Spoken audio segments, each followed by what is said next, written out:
just a hack. It's just an absolute hack. And he gets his ass kicked by his teammates every week. It's just, it's terrible. It's just terrible. Welcome back to Hack City. Joe DeLeone and Sean Anderson, two former college football players from the University of Rhode Island, as well as voters on the Stats Perform Top 25 ballot. Wait, I have to double check, Sean, that I said that correctly. I always get corrected by Craig because I always say it wrong. I believe it is Stats Perform FCS Top 25. Top 25. Top 25. Stats Perform Okay, FCS Top 25. So we've done two of these episodes, and then we kind of took a couple weeks off from doing these just because of travel complications. But as we're coming up really close in the next few weeks of the playoff bracket being released for FCS football, Sean and I decided we want to do as many of these ballot shows as possible. We're going to be breaking down our ballots for the top 25s, for Stats Perform, our reasoning for placement for some of these teams, and more. Before we get to that, though, Sean, can you just share a quick word to our listeners from BetOnline? Didn't know I was going to have to do a read today. Just kidding, I didn't. I always have it ready, you loser. Look at you, professional. True professional. BetOnline remains your top spot for all your live betting action and contests. If you feel like betting on a contest and then yelling at me about it, how I was wrong, go ahead, do that, but use BetOnline. All the hoops betting action along with every sport available at your fingertips with both desktop and mobile access at any time. Head to BetOnline today and remember to use our promo code BLEAV for your 50% welcome bonus on your first deposit. That's BLEAV. That is the promo code BetOnline where the game starts. Boy, did I take a bath on Sunday Night Football. God, you just couldn't put it together that way. Bills are frauds. Their windows have closed, and nobody should want to play the Bengals right now. That's how we're looking at it. Also, sorry about the Giants news. Okay. Well, I don't really care at this point. It's kind of one of those things where the season was already over. Maybe this opens the door. No, you were confident going into the season.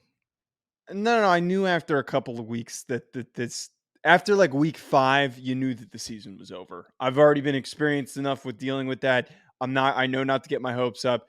So you shut the hell up. At least I'm not like you thinking that the Falcons are going to make the playoffs every single week. I'm dead inside. Well, the only reason I think that is because they have literally the easiest schedule out of the NFL, and they're in the worst conference, and they can't, or the worst division, and they can't win any games. So it's a dead inside, lonely, and hollow man.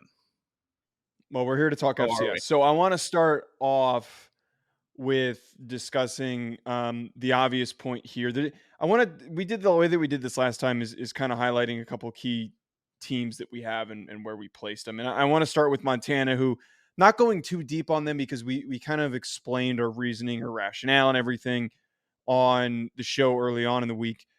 I ended up placing them at number 3. I think that you had them at number 5. I have them at 4. Correct? You have them at 4. So they're in a very similar range. And I have already gotten some pushback on this. And I put a very succinct explanation. I think a lot of rational fans are understanding of where I'm coming from. Those that want an excuse being made for their team because of the bad loss are seeking that they're placed at number 2. Plain and simple, Montana has looked really good over the last couple of weeks, and they're surging, and they deserve to be in that number 3 spot for me. They deserve to move up higher and to be right behind Idaho. That puts them ahead of Furman, Montana State, other teams like South Dakota, because they have these past good, really, really nice wins against Sacramento State and against Idaho. But we cannot ignore that really bad loss against Northern Arizona. Yep. It's not like here's a good example. If they had played like Austin Peay or something and they lost to Austin Peay, who is in the back end of the top 25, or maybe it was North Dakota who's in the back end of the top 25 and they lost to them, it would be a much different conversation. But they lost to a sub 500 team. And there has been some people reference, Northern Arizona has beaten multiple ranked teams. Well, they did at the time that they played them. Those teams that they beat, I believe, are Weber State and Eastern Washington. So those wins are now not really as credible. So we have to recognize that the Northern Arizona loss is not great. It does not look good on the overall resume. I understand that they have the head-to-head win and they have very similar records, but because of the overall totality of the accomplishments of Idaho, we can't overlook it. I look at it as talent to round out my top 5.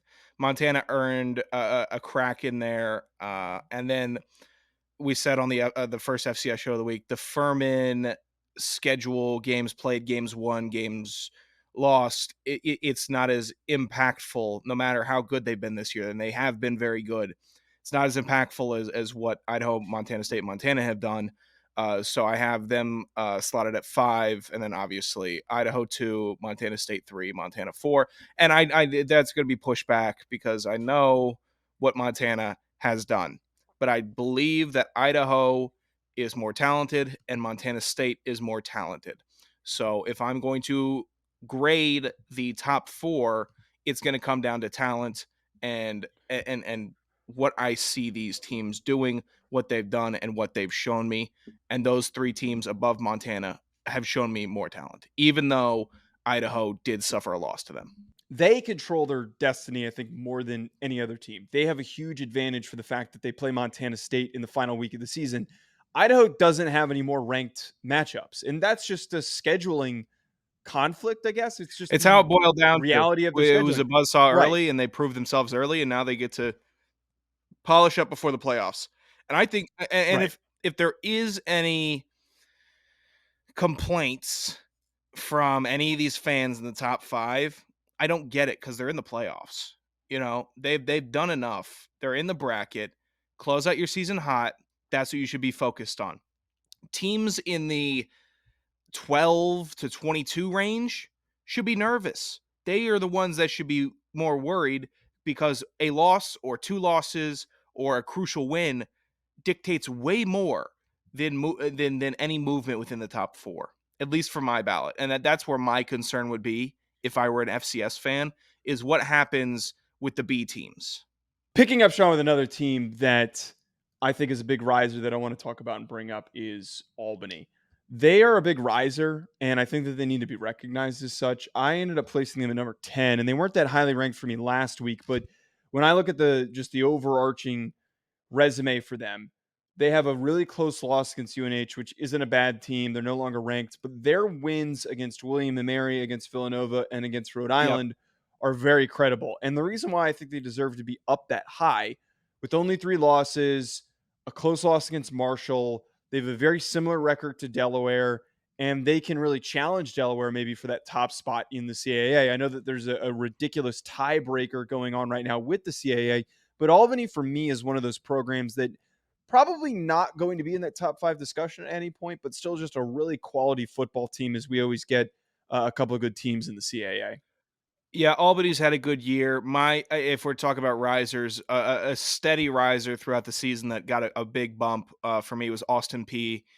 Their offense just puts up points, and it's impressive. They've gone 52, 41, 48, 49, 33. They've won all those games. That is something that is going to get you on a ballot. It is a tremendous October, November push. They don't have a cupcake end of the year either. They close out with Central Arkansas, which is going to be a massive game between the two, at least for my seedings, because Central Arkansas has been on and off, on and off. Have been higher than most voters, and at times have been lower than most voters with Central Arkansas. But that game, I know I'm not trying to storyboard for 2 weeks from now, but Austin P has been a riser, similar to Albany, where they've just collected good wins, showed good things, and they both have good quarterbacks. Poffenbarger at Albany has been solid this year, and then the Austin P quarterback, blanking, but I'm gonna get it. Mike DeLillo, best shot I had at it right there off the top of my head, has been good as well. So I'm seeing some similarities from the two. Albany, a little bit more of a meat grinder, though, in the CAA. That's why I have them ranked higher as well. I actually got a lot of pushback for me putting Albany at 24, and I just have to be completely blunt. A lot of people were perplexed by this. I don't hate you putting them at 16, but we got to be really honest with ourselves. They don't have a single good win. They are one of the few Albany or teams that I P? have. Austin P. Okay, gotcha.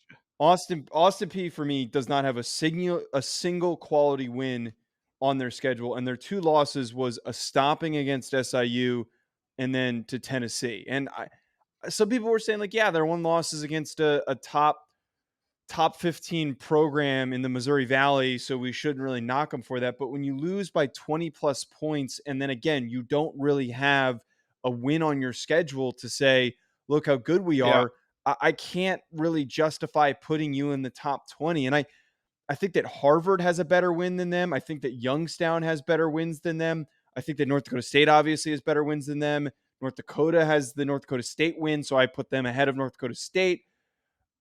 Incarnate Word, you can maybe make the argument should go below Austin P, but they have similar Yeah, records.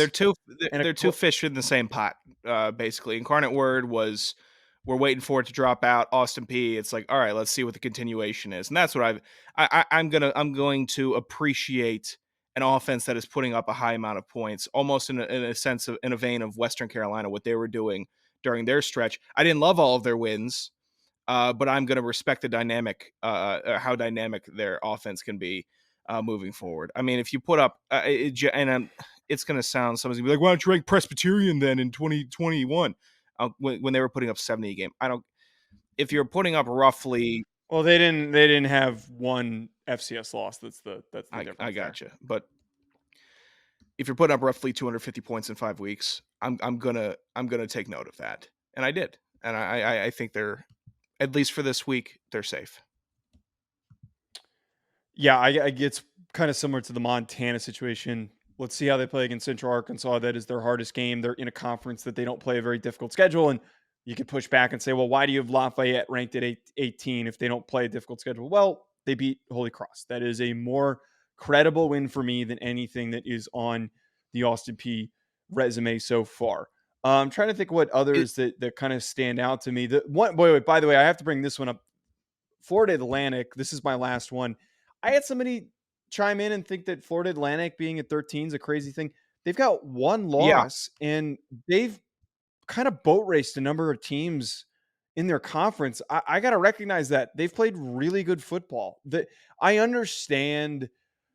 I understand that they don't play the same schedule as the Missouri Valley or the Big Sky, but they still have a really nice resume and have played really strong all season yeah. long. I don't know if they end up getting to the playoff because I know that there's some complications with the auto bid for the HBCUs and if they end up playing in the Celebration Bowl and all that.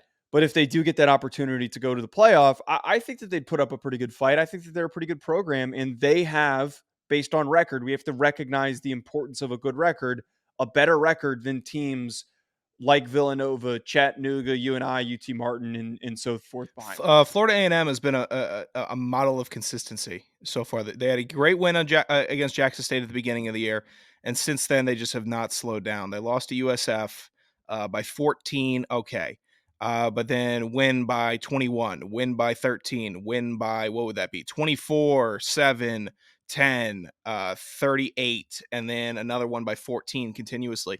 They have been right there the entire time.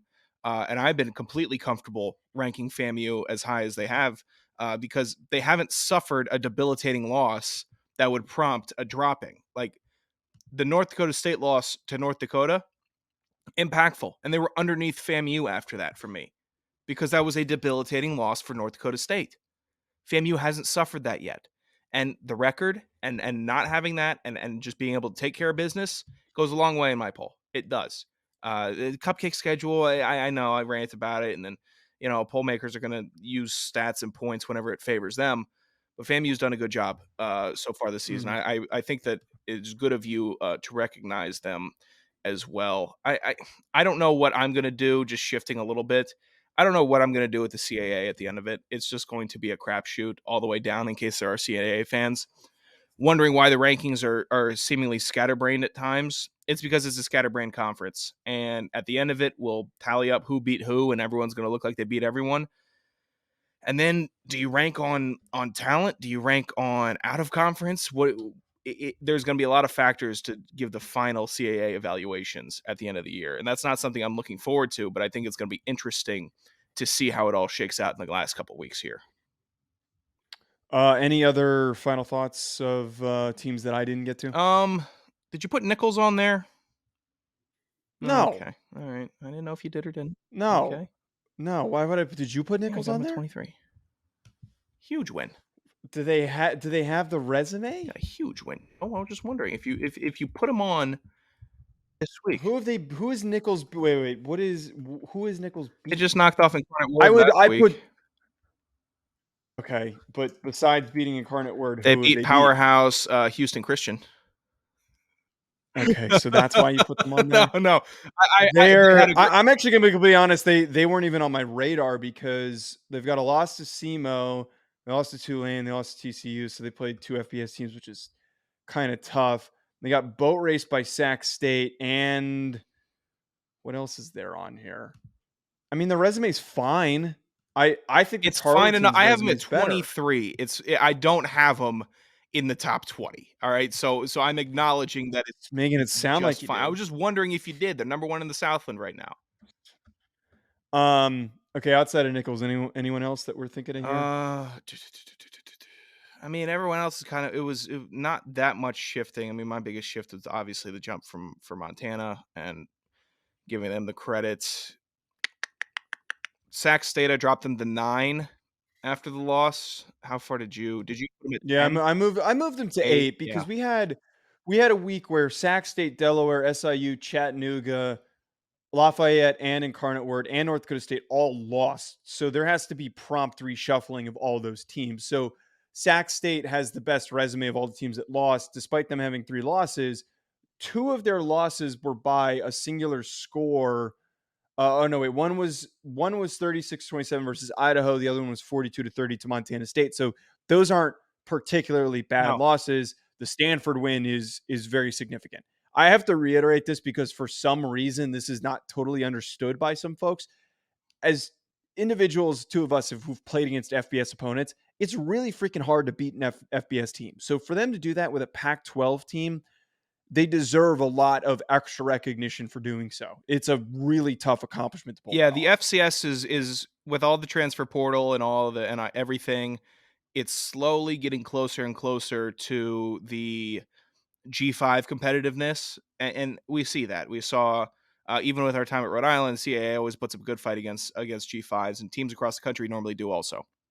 It's not, hey, come on in, we'll blow you out, and then we'll send you home, and you're like, oh, this is G5. No, it's getting closer, but those P5 teams it's impactful when you could take them down to the wire or when you could beat them. So the Sac State respect, they've garnered some. They've garnered a good enough goodwill on the season to have them still in a prominent position, even given their losses, which were not bad losses. Montana has shown that they are not to be joked around with. Idaho and Montana State as well. So I didn't drop them that much either. I was expecting to a little bit more, but then I'm looking at it and I was looking at all the other losses of the week and I'm like, well, still it's not that bad. They're still playing. The last one that I just want to throw a shot in here on, and then we can wrap here. Northern Iowa was really perplexing for me, and Yes, I got a all lot year of for me with I, them. All year. I got a lot of shit last week by UNI fans, and I really think that they're a team that you could put anywhere between 16 and 25 and you're not wrong. I don't think that it is a foregone conclusion that they deserve to be ranked really highly. Like that needs to be emphasized here because their best wins are against Youngstown and North Dakota, who don't have the greatest records, and they also both don't have the best resumes, and their two losses are bad. Like they have two of the worst Yeah, but they losses, caught North I Dakota think. hot also. That was right after the yeah. Yes, yes, they did. I would argue it's not even really hot. It's just after a big win, but their Okay, losses sure. are by multiple Semantics now. scores to Weber. Yes, it is semantics. The multiple score loss to Weber, and then we saw the domination that occurred against South Yep. Dakota State. Like that, I don't really feel comfortable moving Northern Iowa ahead of North Dakota State, but I had to do it because North Dakota State now has the same record as North Dakota and also lost to North Dakota. So that was what was inevitably going to play out. They've been tricky. It's a I weird shuffling for the back end of the I can Missouri Valley. empathize with you on that. Northern Iowa has been sketchy to say the least with however you're going to rank them. I think I have them at 13. But Joe, that North Dakota State game, we get to have some resolution on the 18th as those two face off, and then we can finally decide. Yep. All right, or was Northern Iowa legit the whole time? Were they catching teams sleepy? What's the deal? And we should be able to, because North Dakota State has now become the litmus test for legit or not. And that's their role this year.